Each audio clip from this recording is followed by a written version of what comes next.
Hello साथीहरू नमस्कार। आज चाहिँ साथीहरू मैले के को रेसिपी लिएर आएको छु भने मलाई नै थाहा छैन यो रेसिपीको नाम के हो, तर मैले फर्स्ट ड्युटी गर्ने ठाउँमा चाहिँ मैले एकैपल्ट यो रेसिपी खाएको थिएँ बनाएर त्यहाँ है, बाजेले बनाएर खिलाउनु भएको थियो।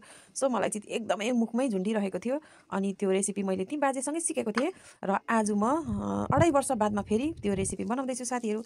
यसको नाम चाहिँ के हो त्यो चाहिँ मलाई थाहा छैन, बिर्से है।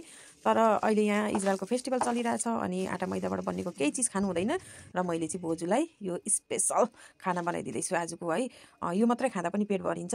हामीले मोमो खाएको जस्तै लाग्छ क्या मलाई चाहिँ। यो बैगुनमा मासुको किमा चाहिँ बैगुनमा यसरी बटारेर बनाउँदाखेरि चाहिँ बैगुन मोमो जस्तै क्या, त्यस्तै लाग्छ मलाई चाहिँ साथीहरू। अनि सबै मैले बटारिसकेँ। त्यस पछाडि अब प्याजहरू सबै लसुनहरू खर्याएर मसलाहरू भुटेर अनि टमाटो केचप पनि लगाएर मजाले त्यसलाई पनि भुटिदिने होइन सबै चिजलाई। र साथीहरू यसरी बनाएको खाना चाहिँ कस्तो एकदमै धेरै टेस्टी, हेर्दा पनि एकदमै यम्मी होइन, खाँदा पनि टेस्टी नै यम्मी हुन्छ है।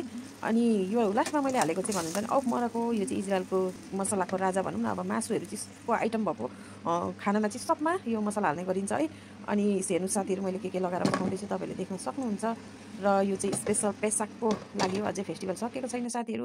आज बनाएँ अब बोजूलाई 3 दिनसम्म यो खानु पुग्छ है। 3 दिनसम्म मैले पकाउनु पर्दैन। र तपाईँलाई आजको मेरो रेसिपी कस्तो लाग्यो कमेन्ट गर्नुहोला।